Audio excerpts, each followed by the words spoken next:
Hi everyone, welcome to my YouTube channel. ಇವತ್ತಿನ ಮುದ್ದು ಸೊಸೆ ಧಾರಾವಾಹಿಯಲ್ಲಿ ಏನಾಗುತ್ತಂತ ನೋಡ್ಕೊಂಬರೋಣ ಬನ್ನಿ. ಸಂಚಿಕೆ ಶುರುವಿನಲ್ಲಿ ರಾಕೇಶ್ ತುಂಬ ಬೇಜಾರು ಮಾಡ್ಕೊಂಡು ನಿಂತಿರ್ಬೇಕಾದ್ರೆ ಕಣ್ಮಣಿ ಬರ್ತಾರೆ. ನಿನ್ನಿಷ್ಟ ಏನು ಅಂತ ನಮ್ಮ ಮನೆಯವರಂತೂ ಕೇಳಲಿಲ್ಲ, ನೀನಾದರೂ ಮಾತಾಡಬೇಕಾಗಿತ್ತು ತಾನೇ ಅಂತ ಕಣ್ಮಣಿ ಹೇಳ್ತಾಳೆ. ಸುಮ್ಕೆ ಇದ್ರೆ ಹೆಂಗೆ, ಏನಾದರೂ ಮಾತಾಡೋ ತಂಬಿಟ್ಟು ಇದೇ ಕಾರಣಕ್ಕೆ ನಾನು ಅವತ್ತು ಬೇಡ ಅಂತ ಹೇಳಿದ್ದು. ಇಂಥ ಒಂದು ಪರಿಸ್ಥಿತಿ ಬರ್ತದೆ, ಅದನ್ನು ಎದುರ್ಸೋಕ್ಕಾಗಕ್ಕಿಲ್ಲ ಅಂತವ. ಅದು ಒಂದೇ ಒಂದು ಕಾರಣಕ್ಕೆ ನನ್ನ ಮನಸ್ಸಲ್ಲೂ ಪ್ರೀತಿ ಇದ್ರೂ ಅದಕ್ಕೆ ನಾನು ಒಪ್ಕೊಳ್ಳಲಿಲ್ಲ. ಇದಕ್ಕೆ ಮೇಡಮ್, ಇದಕ್ಕೆ ಅಂತ ಹೇಳ್ತಾರೆ ರಾಕೇಶು. ಪ್ಲೀಸ್ ಮೇಡಮ್ ಅಂತ ಕರಿಬೇಡ, ಶಾನೆ ನೋವಾಯ್ತದೆ ಅಂತ ಕಣ್ಮಣಿ ಹೇಳ್ತಾಳೆ. ನೋವಾದ್ರೂ ವಾಸ್ತವ ಬದಲಾಗಕ್ಕಿಲ್ಲ ಅಲ್ವಾ? ಯಾವ ರೀತಿಯಿಂದಲೂ ನಾನು ಸರಿ ಸಮಾನ ಅಲ್ಲ ನಿಮಗೆ. ಪ್ರೀತಿ ಮಾಡೋಕ್ಕೆ ಮನ್ಸು ಸಾಕಾಗ್ಬೋದು, ಆದರೆ ಮದುವೆ ಆಗಬೇಕು ಅಂತಂದರೆ ಎಲ್ಲನೂ ಇರಬೇಕು ಅಂತ ಹೇಳಿದೆ ತಾನೇ. ಗೌಡ್ರು ಅವ್ರ ಅಂತಸ್ತಿಗೆ ತಕ್ಕ ಹಾಗೆ ಒಂದು ಒಳ್ಳೆ ಸಂಬಂಧ ನೋಡಿದ್ದಾರೆ. ಈ ಪ್ರೀತಿ ಎಲ್ಲ ಒಂದು ಕೆಟ್ಟ ಕನಸು ಅಂತ ಮರೆತು ಅವ್ರನ್ನೇ ಮದುವೆಯಾಗಿ ನೆಮ್ಮದಿಯಾಗಿರಿ ಅಂತ ಹೇಳ್ತಾರೆ ರಾಕೇಶ್ ಅವರು. ಹಾಗಾದರೆ ನನ್ನ ಪ್ರೀತಿಗೆ ಕೊಡೋ ಬೆಲೆ ಇದೇನಾ? ಪ್ರೀತಿ ಅಂದರೆ ಬರೀ ಪಡ್ಕೊಳ್ಳೋದಲ್ಲ, ನಮ್ಮ ಪ್ರೀತಿ ಮಾಡಿದವರು ಎಲ್ಲೇ ಇದ್ರೂ ಚೆನ್ನಾಗಿರ್ಬೇಕು ಅಂತ ಬಯಸೋದು. ಅದಕ್ಕೆ ನೀವು ನಿಮ್ಮ ಮನೇಲಿ ನೋಡಿರೋ ಹುಡುಗನ ಮದುವೆಯಾಗಿ ನೀವು ಚೆನ್ನಾಗಿರಿ ಅಂತ ಹೇಳ್ತಾರೆ ರಾಕೇಶು.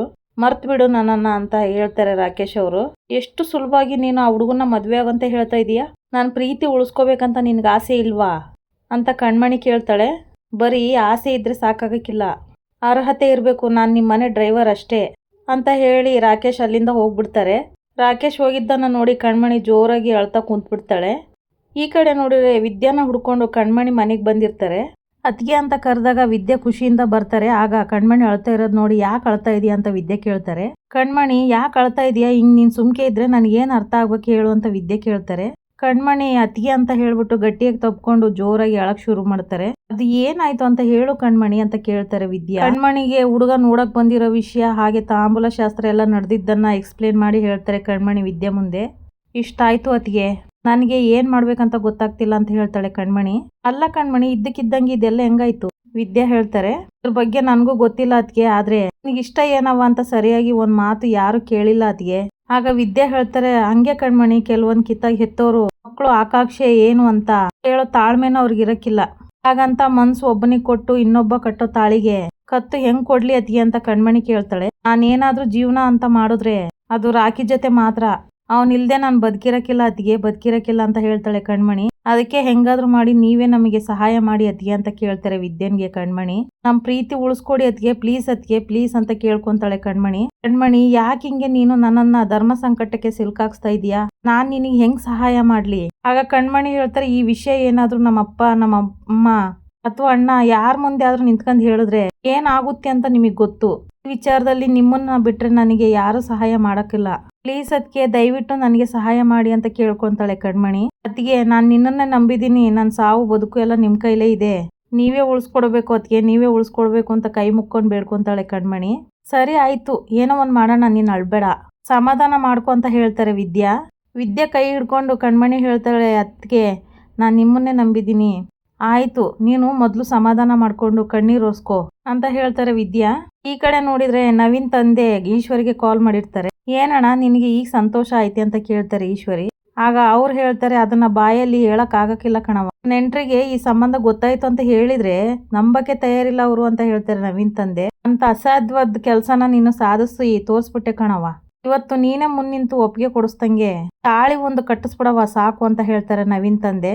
ಅಣ್ಣ, ಈ ಈಶ್ವರಿ ಒಂದು ಸಲ ಮಾತು ಕೊಟ್ರೆ ಮುಗೀತು, ಏನಾದ್ರೂ ಆಗ್ಲಿ ಈ ಮದ್ವೆ ಮಾಡ್ತೀರೇ ತೀರ್ತೀನಿ, ನೀವು ನಿಶ್ಚಿಂತೆಯಿಂದ ಇರಿ ಅಂತ ಹೇಳ್ತಾರೆ ಈಶ್ವರಿ. ನಿನ್ ಋಣವ ಹೆಂಗ್ ತೀರ್ಸ್ಬೇಕಂತ ಗೊತ್ತೈತಿಲ್ಲ ಕಣವ. ಆಗ ಈಶ್ವರಿ ಹೇಳ್ತಾರೆ, ನಿಮಗ್ ಕೊಟ್ರೋ ಮಾತು ನಂಗೆ, ಅದೇ ನಿಮಗ್ ಬರೋ ವರದಕ್ಷಿಣೆಯಲ್ಲಿ. ಆಗ ನವೀನ್ ತಂದೆ ಹೇಳ್ತಾರೆ, ಅದ್ರ ಬಗ್ಗೆ ನೀನ್ ಚಿಂತೆ ಮಾಡ್ಬೇಡ ಕಣವ, ನಮಗೆ ಇಂಥ ಸಂಬಂಧ ಸಿಗೋಂಗ್ ಮಾಡಿ ನನ್ ಮಗ ರಾಜನ್ ತರ ಬದುಕೋದಿಕ್ಕೆ ದಾರಿ ಮಾಡ್ಕೊಟ್ಟಿದೀಯಾ, ನನಗೆ ಅದು ಮರೆಯಕ್ಕಾಗುತ್ತೇನವ ಅಂತ ಹೇಳ್ತಾರೆ. ಆಗ ಈಶ್ವರಿ ಹೇಳ್ತಾರೆ, ಅದು ನಿಮ್ ಮನ್ಸಲ್ಲಿ ಇದ್ರೆ ಸಾಕು ಅಣ್ಣ, ನೀವು ಅವಳಿಗೆ ಸಿಗೋ ಆಸ್ತಿ ಬಗ್ಗೆ ಬಿಟ್ಬಿಡಿ, ನಿಮಗೆ ಪ್ರೀತಿಯಿಂದ ಕೊಡ್ತೀನಂತ ಹೇಳಿದಾರಲ್ಲ ಅದೇ ಕೋಟಿಗಟ್ಲೆ ಆಯ್ತದೆ ಅಂತ ಹೇಳ್ತಾರೆ ಈಶ್ವರಿ. ನೋಡವ, ಅವ್ರ ಕಡೆಯಿಂದ ಸಿಗೋ ಒಂದೊಂದ್ ಪೈಸದಲ್ಲೂ ನಿನಗೆ ತಲುಪಬೇಕಾಗಿರೋದು ತಲುಪುತ್ತೆ. ಆಗ ಈಶ್ವರಿ ಹೇಳ್ತಾರೆ, ನಿಮ್ ಮನ್ಸಲ್ಲಿ ಇಷ್ಟು ನಿಯತ್ತಿದ್ರೆ ಸಾಕು ಅಣ್ಣ, ಫೋನ್ ಇಡ್ಲಿ ಅಂತ ಹೇಳಿ ಫೋನ್ನ ಕಟ್ ಮಾಡ್ತಾರೆ ಈಶ್ವರಿ. ಚಿತ್ರ ಹೇಳ್ತಾರೆ, ಅವ್ವ ಇಷ್ಟು ದಿನ ನಾವು ಬರೀ ಲಕ್ಷ ನೋಡ್ತಿದ್ವಿ, ಈ ಮದ್ವೆಯಿಂದ ನಾವು ಕೋಟಿ ನೋಡೋ ದಿನ ಬರ್ತೈತ್ ಕಣವ ಅಂತ ಹೇಳ್ತಾರೆ. ಏನೇ ಹೇಳವ್ವ ನಿನ್ ಬುದ್ಧಿವಂತಿಕೆನ ಎಷ್ಟು ಹೊಗಳಿದ್ರು ಕಮ್ಮಿನಿ ಅಂತ ಹೇಳ್ತಾರೆ ಚಿತ್ರ ಈ ಮದ್ವೆ ಅಂತ ಆಗ್ಬಿಟ್ರೆ ಜೀವನ ಪೂರ್ತಿ ಕೂತ್ಕೊಂಡ್ ತಿನ್ಬೋದು ಕಣೆ ಅಂತ ರಾಜ ವೈಭೋಗದಲ್ಲಿ ಬದುಕ್ತಿವಿ ಅಂತ ಹೇಳ್ತಾರೆ ಈಶ್ವರಿ. ಈ ಕಡೆ ನೋಡಿದ್ರೆ ಕಣ್ಮಣಿ ವಿಷಯನ ಯೋಚನೆ ಮಾಡ್ತಾ ಸುಮ್ನೆ ನಿಂತಿರ್ತಾರೆ ವಿದ್ಯಾ. ಹಾಗೆ ಭದ್ರ ಅಲ್ಲಿ ಬಂದ್ಬಿಡ್ತಾರೆ. ವಿದ್ಯೆ ಹೇಳ್ತಾರೆ ಭದ್ರನಿಗೆ ಅದು ಕಣ್ಮಣಿಗೆ ಮದ್ವೆ ಫಿಕ್ಸ್ ಮಾಡಿದ್ರಂತೆ. ಹೌದು, ನೋಡಿದ್ದಾಯ್ತು, ಹುಡ್ಗನ್ ಕಡೆಯವ್ರು ಬಂದಿದ್ದು ಆಯ್ತು, ಒಪ್ಪಿದ್ದು ಆಯ್ತು, 22ನೇ ತಾರೀಕಿಗೆ ಮದ್ವೆನೂ ಫಿಕ್ಸ್ ಆಯ್ತು ಅಂತ ಹೇಳ್ತಾರೆ ಭದ್ರ. ಅದಕ್ಕೇನ್ ಇವಾಗ ಅದನ್ನೆಲ್ಲ ಹೇಳಿ ಕೇಳಿವಿ ನಿನಗೆ ಫಿಕ್ಸ್ ಮಾಡ್ಬೇಕಾಗಿತ್ತಾ? ನನಗೆ ಹೇಳಿಲ್ಲ, ನನಗೆ ಕರ್ದಿಲ್ಲ ಅಂತ. ನಾನೇನು ನ್ಯಾಯ ಪಂಚಾಯತಿ ಮಾಡಕ್ ಬಂದಿಲ್ಲ. ಸರಿ, ಮತ್ತಿನ್ಯಾಕ್ ಕೇಳಿದೆ ಅಂತ ಭದ್ರ ಹೇಳ್ತಾರೆ. ಅಲ್ಲ, ಇಷ್ಟೆಲ್ಲ ಮಾಡೋಕ್ಕಿಂತ ಮುಂಚೆ ಈ ಮದ್ವೆ ಕಣ್ಮಣಿಗೆ ಇಷ್ಟ ಇದೆ ಇಲ್ವೋ ಅಂತ ಒಂದೇ ಒಂದ್ ಮಾತಾದ್ರೂ ಕೇಳಿದಿರಾ ಅಂತ ಹೇಳ್ತಾರೆ ವಿದ್ಯಾ. ಅವಳನ್ನ ಯಾಕೆ ಕೇಳ್ಬೇಕು ಅಂತ ಭದ್ರ ಹೇಳ್ತಾರೆ. ಯಾಕೆ ಅಂದ್ರೆ ಆ ಹುಡುಗನ್ನ ಮದ್ವೆ ಆಗಿ ಕಡೆ ತನಕ ಬಾಳ್ಬೇಕಾಗಿರೋದು ಅವಳು, ಅದಕ್ಕೆ ಅಂತ ವಿದ್ಯೆ ಹೇಳ್ತಾರೆ. ಒಂದ್ ತಿಳ್ಕ ನನ್ ತಂಗಿ ಹತ್ರ ಇದನ್ನೆಲ್ಲ ಕೇಳೋ ಅವಶ್ಯಕತೆ ನಮ್ಗಿಲ್ಲ. ಅವಳು ಇನ್ನೂ ಚಿಕ್ಕವಳು, ಇದೆಲ್ಲ ಅವಳಿಗೆ ತಿಳಿಯಕ್ಕಿಲ್ಲ. ಏನೇ ಮಾಡಿದ್ರು ಅವಳು ಒಳ್ಳೇದಿಕ್ಕೆ ಅಂತ ಅವಳಿಗೆ ತುಂಬಾ ಚೆನ್ನಾಗ್ ಗೊತ್ತು. ಅದಕ್ಕಿನ್ನ ಹೆಚ್ಚಾಗಿ ನಮ್ಮ ಅಪ್ಪಯ್ಯ ಯಾರನ್ನ ತೋರಿಸ್ಬಿಟ್ಟು ಮದ್ವೆ ಆಗುವಂತಾರೋ ಅವ್ರನ್ನ ಮದ್ವೆ ಆಗಕ್ಕೆ ಅವಳು ತಯಾರಿಗೆ ಇದ್ದಾಳೆ ಅಂತ ಹೇಳ್ತಾರೆ ಭದ್ರ. ಅದು ನಿಮ್ಮ ಅಭಿಪ್ರಾಯ. ಆದ್ರೆ ಈಗಿನ ಕಾಲದ ಹೆಣ್ಮಕ್ಳು ಮನಸ್ಥಿತಿ ಬ್ಯಾರೇನೆ ಇರ್ತದೆ. ಅವ್ರಿಗೆ ಅವ್ರದೇ ಆದ ಕನ್ಸಿರ್ತದೆ. ಅವ್ರ ಬದುಕಿನ ಬಗ್ಗೆ ಅವ್ರದೇ ಆದ ಆಸೆಗಳಿರ್ತವೆ. ಕೆಲವೊಂದ್ಕಿಂತ ಅಟ್ಟಿಯವ್ರ ಖುಷಿಗೋಸ್ಕರ ಮೌನವಾಗಿರ್ತಾರೆ ಆಟೆಯ. ಅದನ್ನೇ ಒಪ್ಕೊಂಡಿದಾರಂತ ತಿಳ್ಕೊಬಾರ್ದು ಅಂತ ಹೇಳ್ತಾರೆ ವಿದ್ಯಾ. ಭದ್ರ ಹೇಳ್ತಾರೆ, ಒಸಿ ನೋಡ್ಕೊಂಡ್ ಮಾತಾಡು. ನೀನು ಯಾರ ಬಗ್ಗೆ ಮಾತಾಡ್ತಾ ಇದೀಯ ಗೊತ್ತಾ? ತಂಗಿ ಬಗ್ಗೆ. ಅವಳು ಇವತ್ತಿನ ಗಂಟ ನಮ್ಮಪ್ಪ ಹಾಕಿದ ಗೆರೆನ ದಾಟಿಲ್ಲ ಅಂದ್ಮ್ಯಾಕೆ ಪ್ರೀತಿ ಮಾಡೋ ಮಾತೆಲ್ಲ ಎಲ್ಲಿಂದ ಬಂತು? ಆದ್ರೂನುವೆ ಒಂದೇ ಒಂದ್ಸಲ ಅವಳ ಮನ್ಸಲ್ಲಿ ಏನೈತಂತ ಕೇಳ್ ನೋಡಿ ಅಂತ ಹೇಳ್ತಾರೆ ವಿದ್ಯಾ. ಅದೆಲ್ಲ ನಮ್ಮ ಅಟ್ಟಿಲ್ ನಡೆಯಕ್ಕಿಲ್ಲ. ಈ ಪ್ರೀತಿ ಮಾಡೋದು, ಇಷ್ಟಪಡೋದು ಇದೆಲ್ಲ ನಮ್ಮ ಅಟ್ಟಿ ಸಂಸ್ಕೃತಿ ಅಲ್ಲ ಅಂತ ಹೇಳ್ತಾರೆ ಭದ್ರ. ನಮ್ಮಪ್ಪ ಏನು ಗೌರವಕ್ಕೆ ವಿರುದ್ಧವಾಗಿ ಯಾರು ನಡ್ಕೊಳಕಿಲ್ಲ. ಆಗ ವಿದ್ಯೆ ಹೇಳ್ತಾರೆ, ತಾವು ಕೂಡ ಪ್ರೀತಿ ಮಾಡಿ ಮದ್ವೆ ಆಗಿರೋದು ಅನ್ನೋದು ನೆನ್ಪಾಗಿರ್ಲಿ ಅಂತ ಹೇಳ್ತಾರೆ. ಅದು ಒಂದೇ ನನ್ನ ಜೀವನದಾಗೆ ಮಾಡಿರೋ ದೊಡ್ಡ ತಪ್ಪು ಅಂತ ಹೇಳ್ತಾರೆ ಭದ್ರ. ಆ ಮಾತಿಗೆ ವಿದ್ಯಾ ಮೌನವಾಗ್ಬಿಡ್ತಾರೆ. ನಾನು ಪ್ರೀತಿ ಮಾಡಿ ಮದ್ವೆ ಆಗಿರೋದಕ್ಕೆ ಏನೇನೆಲ್ಲ ಅನುಭವಿಸ್ತಾ ಇದೀನಿ ಅಂತ ಅವಳಿಗೂ ಚೆನ್ನಾಗ್ ಗೊತ್ತು. ಇಷ್ಟೆಲ್ಲ ಗೊತ್ತಾದ್ಮೇಲೆ ನನ್ನ ತಂಗಿ ತಪ್ಪು ಮಾಡಕ್ಕಿಲ್ಲ. ನಮ್ಮಿಷ್ಟನವೇ ಅವಳಿಷ್ಟ. ಅದು ಬಿಟ್ಟು ಅವ್ರ ಮನ್ಸಲ್ಲಿ ಬೇರೆ ಏನೋ ಬರೋಕ್ಕೆ ಸಾಧ್ಯನೇ ಇಲ್ಲ ಅಂತ ಹೇಳ್ತಾರೆ ಭದ್ರ. ಅವಳ ಬಗ್ಗೆ ಗೊತ್ತಿಲ್ಲದೆ ಏನೇನೋ ಮಾತಾಡಿದ್ರೆ ಸರಿ ಇರಕ್ಕಿಲ್ಲ. ಆಮೇಲೆ ನೋಡು, ಇದು ನಮ್ಮ ಮನೆ ವಿಚಾರ, ಅದ್ರಲ್ಲೂ ನನ್ನ ತಂಗಿ ವಿಚಾರ, ಅದಕ್ಕೆ ನೀನ್ ತಲೆ ಕೆಡ್ಸ್ಕೊಳ್ಳೋ ಅವಶ್ಯಕತೆ ಇಲ್ಲ ಅಂತ ಹೇಳಿ ಅಲ್ಲಿಂದ ಹೊರಟ್ಬಿಡ್ತಾರೆ ಭದ್ರ. ಈ ಕಡೆ ನೋಡಿದ್ರೆ ನವೀನ್ ಫ್ರೆಂಡ್ಸ್ ಎಲ್ಲ ಕುಡ್ಕೊಂಡ್ ಕೂತಿರ್ತಾರೆ. ಆಗ ಒಬ್ಬ ಫ್ರೆಂಡ್ ಹೇಳ್ತಾರೆ, ಅದ್ ಯಾವ ಮುಖ ನೋಡ್ಕೊಂಡ್ ಬಂದಿವ್ ಕಣ್ಲಾ, ಒಂದ್ ಹಕ್ಕಿನೂ ಕಾಣ್ತಾ ಇಲ್ಲ. ಅಷ್ಟರಲ್ಲಿ ನವೀನ್ ಸಹ ಅಲ್ಲಿಗೆ ಬರ್ತಾರೆ. ಏನ್ರಲ್ಲ ಮಧ್ಯನೇ ಶುರು ಹಚ್ಕೊಂಡ್ಬಿಟ್ಟಿದ್ದೀರಾ? ಮಧ್ಯಾಹ್ನ ಅಲ್ಲ ಗುರು, ಈ ನನ್ ಮಗ ಅದ್ರಲ್ಲೇ ಬಾಯ್ ತೊಳ್ಕೊಂಡಿದ್ದಾನೆ ಅಂತ ಹೇಳ್ತಾರೆ ನವೀನ್ ಫ್ರೆಂಡು. ಏನ್ರಲ್ಲ ಹೊಸ ಅಕ್ಕಿ ನೀನು ಬಂದಿಲ್ವೇ ಅಂತ ಕೇಳ್ತಾರೆ ನವೀನು. CCTVಲಿ ನೋಡ್ತಾ ಇರ್ತಾರೆ. ಅಲ್ಲಿ ನೋಡ್ಲ ಮಗ, ಯಾವ್ದೋ ಒಂದ್ ಹಕ್ಕಿ ಬಂತು ಅಂತ ಹೇಳ್ತಾರೆ ನವೀನ್ ಫ್ರೆಂಡು. ಆದಿರೋದ್ಕು ಸಾರ್ಥಕ ಆಯ್ತು ಕಣ್ಲ, ಒಬ್ಳೆ ಬಂದಿರಂಗ ಅವಳೆ. ಲೋ ಮಗ, ಅವಳ ಫೋನ್ ನಂಬರ್ನ ತಗೋನಕ್ ಹೇಳು ಅಂತ ಹೇಳ್ತಾರೆ ಆ ಫ್ರೆಂಡು. ಮಚ್ಚ, ಅವಳ ಫೋನ್ ನಂಬರ್ ತಗೊಳ್ಳೋ ಫಸ್ಟ್ ಅಂತ ನವೀನ್ ಫೋನ್ ಮಾಡಿ ಹೇಳ್ತಾರೆ. ರೂಮ್ ಹತ್ರ ಹುಡುಗಿ ಹೋಗ್ತಿರೋದನ್ನ ನೋಡಿ ನವೀನ್ ಫ್ರೆಂಡ್ ಹೇಳ್ತಾರೆ, ಮೊದ್ಲು ಆ ರೂಮ್ ಕ್ಯಾಮ್ರಾ ಆನ್ ಮಾಡು ಅಂತ ಹೇಳ್ತಾರೆ. ಆ ಹುಡುಗಿ ರೂಮ್ ಒಳಗೆ ಹೋಗಿ ಸೆಲ್ಫಿ ತಕ್ಕೊಳೋದೆಲ್ಲ ನೋಡ್ತಾ ಇರ್ತಾರೆ ನವೀನ್ ಫ್ರೆಂಡು ಹಾಗೆ ನವೀನ್ ಅವರು. ಆಗ ನವೀನ್ ಫ್ರೆಂಡಿಗೆ ಒಂದು ಕಾಲ್ ಬರುತ್ತೆ. ಮಚ್ಚ, ಮೊನ್ನೆ ಬಂದಿದ್ಲಲ್ಲ ಮಡಿಕೇರಿ ಹುಡುಗಿ, ಕೆಳಗಡೆ ಬಂದಿದ್ದಾಳಂತೆ, ಹೋಗು ಅಂತ ಹೇಳ್ತಾರೆ ನವೀನ್ಗೆ. ನವೀನ್ ಖುಷಿ ಪಟ್ಕೊಂಡು ಅಲ್ಲಿಂದ ಹೊರಟ್ಬಿಡ್ತಾರೆ. ನವೀನ್ ಆ ಹುಡುಗಿ ಹತ್ರ ಬಂದ್ಬಿಟ್ಟು, ಸುಮ್ಮನೆ ಕೋಆಪರೇಟಿವ್ ಮಾಡಿದ್ರೆ ನಿನಗೂ ಒಳ್ಳೇದು ನನಗೂ ಒಳ್ಳೇದು ಅಂತ ಹೇಳಿ ಕರ್ಕೊಂಡು ಹೊರಟ್ಬಿಡ್ತಾರೆ. ಈ ಕಡೆ ನೋಡ್ರೆ ಕಣ್ಮಣಿ ಬೇಜಾರು ಮಾಡ್ಕೊಂಡು ಕೂತಿರ್ತಾರೆ. ದ್ವೇಷ ಬಂದ್ರೆ ಮನೆಯವ್ರನ್ನ ಒಪ್ಪಿಸ್ತೀನಿ ಅಂತ ಹೇಳಿದ್ದು ನೀವೇ ಅಲ್ವೇ ಅಂತ ರಾಕೇಶ್ ಹೇಳಿದ್ದನ್ನ ನೆನ್ಪು ಮಾಡ್ಕೊಂಡು ತುಂಬಾ ಬೇಜಾರು ಮಾಡ್ಕೊಂಡು ಕೂತಿರ್ತಾರೆ ಕಣ್ಮಣಿ. ಅಷ್ಟರಲ್ಲಿ ಭದ್ರ ಒಂದ್ ಬಾಕ್ಸ್ನ ತಗೊಂಡು ಅಲ್ಲಿ ಬಂದು, ಏನಾಯ್ತು ನಮ್ ಗುಬ್ಬಿ ಮರಿಗೆ ಅಂತ ಹೇಳ್ತಾರೆ. ಏನು ಇಲ್ಲ ಅಣ್ಣ, ಹಂಗೆ ಸುಮ್ಕೆ ಕುತ್ಕೊಂಡಿದ್ದೆ ಅಂತ ಹೇಳ್ತಾಳೆ ಕಣ್ಮಣಿ. ನಮ್ ಗುಬ್ಬಿ ಮರಿಗೆ ಅಂತ ಏನ್ ತಂದಿದ್ದೀನಿ ನೋಡು ಅಂತ ಗಿಫ್ಟ್ ಬಾಕ್ಸ್ ನ ಕೊಡ್ತಾರೆ ಭದ್ರ. ಓಪನ್ ಮಾಡಿ ನೋಡು ಅಂತ ಭದ್ರ ಕೇಳಿದಾಗ ಓಪನ್ ಮಾಡ್ತಾರೆ ಕಣ್ಮಣಿ. ಅದ್ರಲ್ಲಿ ಸ್ಮಾರ್ಟ್ ವಾಚ್ ಇರುತ್ತೆ. ಅರೆ, ವಾಚ್ ಬ್ಯೂಟಿಫುಲ್ ಆಗಿದೆ ಅಣ್ಣ, ನಿಂಗೆ ಇಷ್ಟ ಆಯ್ತೇನವ ಅಂತ ಭದ್ರ ಹೇಳ್ತಾರೆ. ನೀನು ಸೆಲೆಕ್ಟ್ ಮಾಡ್ಕೊಂಡು ತಂದಿದೀಯಾ ಅಂದ್ರೆ ಅದು ಇಷ್ಟ ಆಗದೆ ಇರುತ್ತೇನಣ್ಣ, ನೀನ್ ಯಾವಾಗ್ಲೂ ನನಗೆ ಇಷ್ಟ ಆಗಿರೋದನ್ನೇ ಸೆಲೆಕ್ಟ್ ಮಾಡೋದು. ಹೌದಲ್ವೇ, ನಮ್ ಗುಬ್ಬಿ ಮರಿಗೆ ಏನ್ ಇಷ್ಟ ಆಗುತ್ತೆ, ಅವಳು ಏನ್ ಹಾಕಿದ್ರೆ ಚೆನ್ನಾಗ್ ಕಾಣಿಸ್ತಾಳೆ, ಅವಳು ಏನ್ ಮಾಡಿದ್ರೆ ಜೀವನದಲ್ಲಿ ಚೆನ್ನಾಗಿರ್ತಾಳಂತ ನಂಗೆ ಗೊತ್ತು ಅಂತ ಹೇಳ್ತಾರೆ ಭದ್ರ. ಹಂಗೆ ನಾವೇನೇ ಮಾಡಿದ್ರು ನಿನ್ ಖುಷಿಗೋಸ್ಕರ ಅಂತ ನಿನಗೂ ಗೊತ್ತಲ್ವೇ ಅಂತ ಕೇಳ್ತಾರೆ ಭದ್ರ. ಇದೆಲ್ಲ ಗೊತ್ತಿಲ್ದಿರೋ ಅವಳು ನಿಮ್ ಸೆಲೆಕ್ಷನ್ ನಿನ್ಗೆ ಇಷ್ಟ ಆಗೈತೋ ಇಲ್ಲ ಅಂತ ನನ್ನ ಹತ್ರನೇ ಮಾತಾಡ್ತಾವಳೆ. ಇನ್ನೊಂದ್ಸಲ ನಿನ್ ಸುದ್ದಿಗೆ ಬರಬಾರ್ದು, ಹಂಗ್ ಗ್ರಾಚಾರ ಬಿಡಿಸ್ಬಿಟ್ಟು ಬಂದೀನಿ. ಏನ್ ಹೇಳ್ತಾ ಇದೀಯಾ ಅಣ್ಣ ಅಂತ ಕೇಳ್ತಾರೆ ಕಣ್ಮಣಿ. ಅಲ್ಲಿದ್ದಾಳ್ ನೋಡು ಔಟ್ ಹೌಸ್ ಅಲ್ಲಿ. ವಿದ್ಯಾ ಹತ್ರ ಮಾತಾಡಿದ್ದನ್ನೆಲ್ಲ ಎಕ್ಸ್ಪ್ಲೇನ್ ಮಾಡಿ ಕಣ್ಮಣಿ ಮುಂದೆ ಹೇಳ್ತಾರೆ ಭದ್ರ. ನಿನ್ ಮೇಲೆ ಅವಳಿಗೆ ನಂಬಿಕೆ ಇಲ್ದೇ ಇರ್ಬೋದು, ಆದ್ರೆ ನಿನ್ ಮನ್ಸಲ್ಲಿ ಅಂತದ್ ಏನೂ ಇಲ್ಲ ಅಂತ ನಾನ್ ನಂಬ್ತೀನಿ ಅಂತ ಹೇಳ್ತಾರೆ ಭದ್ರ. ನೀನು ಅಂತ ದಾರಿಲೆಲ್ಲ ಹೋಗಕ್ಕಿಲ್ಲ ಅಂತ ನನಗೆ ಚೆನ್ನಾಗ್ ಗೊತ್ತದೆ. ಅವಳು ನೀನೇನು ಅಂತ ಒಂದೇ ದಿನ ತಿಳ್ಕೊಂಡು ಜಾಲಾಡ್ದೆ ನೋಡು, ಅದಕ್ಕೆ ಮನ್ಸಲ್ಲಿ ಇಟ್ಕೊಂಡು ಅವಳು ಈ ತರ ಮಾಡಕ್ಕೆ ಬರ್ತಾ ಇರೋದು. ನಾನ್ ಬಿಟ್ಬಿಡ್ತೀನ ನೋಡವ, ಅಪ್ಪಯ್ಯ ಒಪ್ಪಿದಾರ ಅನ್ಮೇಕೆ ನೀನ್ ಏನು ಯೋಚನೆ ಮಾಡ್ಬೇಡ. ಅವರು ಪ್ರತಿ ಕ್ಷಣ ನಮ್ ಸಂತೋಷನೇ ಬಯಸ್ತಾರೆ. ಆಯ್ಕೆ ತಪ್ಪಾಗಿರೋಲ್ಲ ಅನ್ನೋ ನಂಬಿಕೆ ನನಗೆ ಸಂಪೂರ್ಣವಾಗಿ ಐತೆ. ಅಪ್ಪಯ್ಯ ನಮ್ಮ ಪ್ರೀತಿಗೆ ಬೆಲೆ ಕೊಟ್ಟು ಅವಳ ಜೊತೆ ಮದುವೆ ಮಾಡಿಸಿದ್ಕೆ ಅಪ್ಪಯ್ಯ ಎಷ್ಟೆಲ್ಲ ಅನುಭವಿಸಿದ್ರಂತ ನನಗೆ ಚೆನ್ನಾಗಿ ಗೊತ್ತು.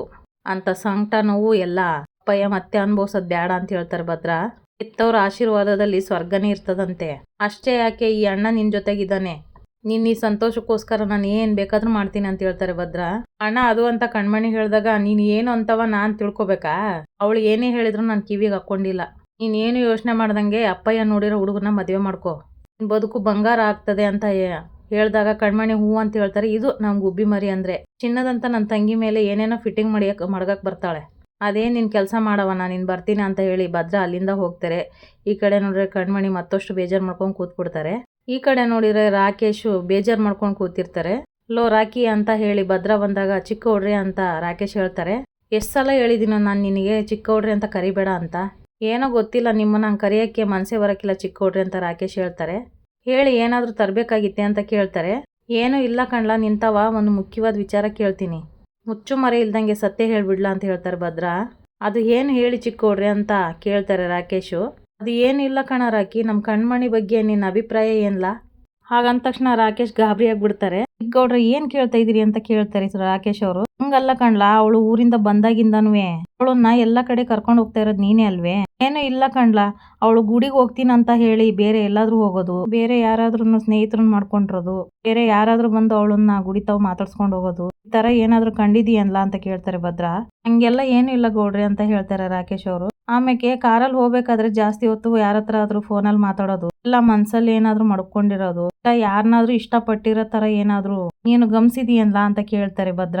ಇಲ್ಲ ಚಿಕ್ಕೋಡ್ರಿ ಅಂತದೇನು ನನ್ ಕಣ್ಣಿಗೆ ಬಿದ್ದಿಲ್ಲ ಅಂತ ಹೇಳ್ತಾರೆ ರಾಕೇಶ್. ಸರಿ ಕಣ್ಲಾ ರಾಕಿ, ಇನ್ನೊಂದು ವಿಷಯ, ಈ ವಿಷಯನ ನಿನ್ನ ಹತ್ರ ಬಂದು ಕೇಳಿದೆ ಅನ್ನೋದು ಬೇರೆ ಯಾರಿಗೂ ಗೊತ್ತಾಗೋದು ಬೇಡ ಕಣ್ಲಾ. ಬೇರೆಯವ್ರಿಗೆ ತಪ್ಪರ್ಥ ಮಾಡ್ಕೊಟ್ಟಂಗೆ ನಾವೇ ದಾರಿ ಮಾಡ್ಕೊಟ್ಟಂಗ ಆಗುತ್ತೆ ಅಂತ ಹೇಳ್ತಾರೆ ಭದ್ರ. ನಾನೇನು ನನ್ನ ತಂಗಿ ಮೇಲೆ ಅನುಮಾನ ಪಟ್ಟು ಕೇಳ್ತಾ ಇಲ್ಲ ಕಣ್ಲಾ. ವೇಳೆ ಅವ್ನ ಮನ್ಸಲ್ಲಿ ಬೇರೆದ ಏನಾದ್ರು ಇದ್ರೆ ನಾನೇ ಬಾಯ್ಬಿಟ್ಟು ಮಾತಾಡೋಣ ಅಂತ ಕೇಳಿದೆ ಅಷ್ಟೇ ಅಂತ ರಾಕೇಶ್ ಎದುರಿಗೆ ಭದ್ರ ಹೇಳ್ತಾರೆ. ಆಗ ರಾಕೇಶ್ ಅವರು ಮೌನವಾಗಿ ನಿಂತ್ಬಿಡ್ತಾರೆ. ಇಲ್ಲಿಗೆ ಸಂಚಿಕೆ ಮುಗಿತು. ಯಾರೆಲ್ಲ ನನ್ನ ಚಾನಲ್ ನೋಡ್ತಿದ್ರು ದಯವಿಟ್ಟು ಸಬ್ಸ್ಕ್ರೈಬ್ ಮಾಡ್ಕೊಳ್ಳಿ. ಹಾಗೆ ಒಂದು ಲೈಕ್ ಶೇರ್ ಮಾಡಿ. ವಿಡಿಯೋ ನೋಡಿದ್ದಕ್ಕಾಗಿ ಧನ್ಯವಾದಗಳು.